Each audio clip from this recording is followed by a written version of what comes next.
in all of this, what they mourn is the death of ideology. I mean, the fact that you can just see people move en masse into another political party. Can I say this to you? The line between ideologies are becoming blurred, even in Western democracies.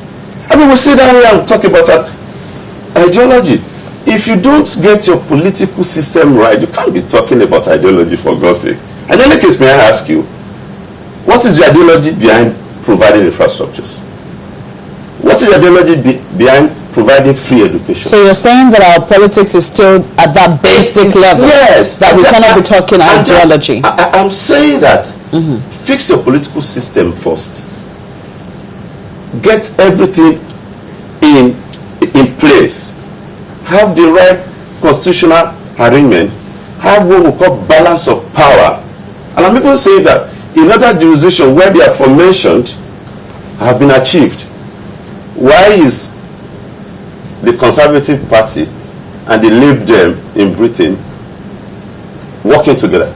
Now let's talk about. We must address this issue of ideology, because I see people talk about it, and I believe that it is becoming blurred. Even in the U.S., the Republicans are shifting from the extreme position of immigration, extreme position of no to Medicaid, no to social aid, because they know they'll continue to lose election. So it's becoming interwoven. And therefore, as far as I'm concerned, forms of government levels content, that which is most desirable is the one that can engender the greatest good to the greatest number. I do not know what ideology you need to fix Lagos Ibadan Expressway. You know, some people will say that, you've talked about how, the PDP was a behemoth. You're beginning to inherit those problems yourself. I mean, in terms of also marrying these people, the local politics of those different states, and also dealing with it. You would also have the headache of sustaining internal democracy, which your party is not exactly famous for. When we get to the bridge, we will cross it. The kind of political arrangement that you had in your party when you were more or less restricted to a particular section of the country will not necessarily be the one you have when you have expanded. Because whether you like it or not, we don't have the same political culture and the same political orientation all over Nigeria.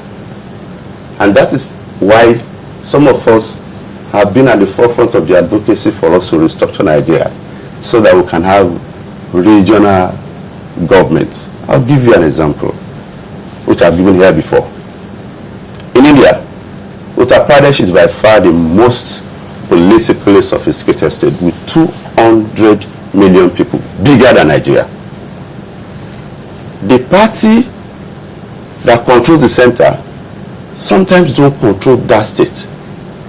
In Pakistan, for instance, because all of these countries, forget about the problems of Pakistan, all of these countries share some similarities with Nigeria.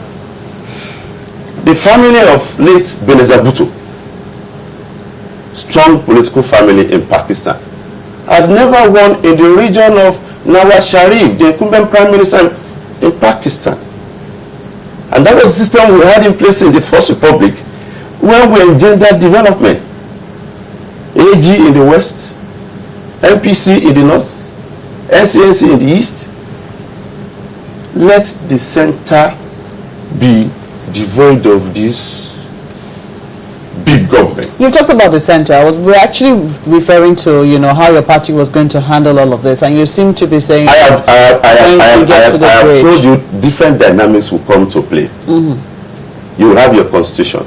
What is important is that people who are members of the same political party, when they are aggrieved with whether there's inter-democracy or not, look at what the constitution of your party has provided. Activate it. We must engage our leaders. We must engage ourselves. Mr. Adegbuyi, a lot of people out there will be saying that we're still back to the talk. I mean, we've had a lot of talking. Had a lot of talking about dynamics, about how things are going to change. You said something about what's most desirable. Now, Nigerians, the electorate, want good governance. They want to see things on ground. They want to see their lives, their environment change. They want to see their economy better. Personal economy is not just the nation's economy. But this is all talk. So they want to see things, Now, what's the guarantee that your party has these things to offer? The guarantee is this. Before the election, APC will tell Nigerians, this is the alternative we are bringing to the table. Before the elections? Of course. Wouldn't you campaign to tell people what you intend to do when you are voted into power? And the people will look at it. If they trust you, that a party that has produced a Fashola, and a Mosu, a Fayemi, and a Shiomole, and a Jimobi, if they believe they have done better than their predecessors, then they can transfer that trust that they have reposed to your party in the state to the center. And therefore, if our party wins at the center, another 4 years down the line, if people are not satisfied, they will vote against our party. That is the way you can get good governance. There's no miracle about it.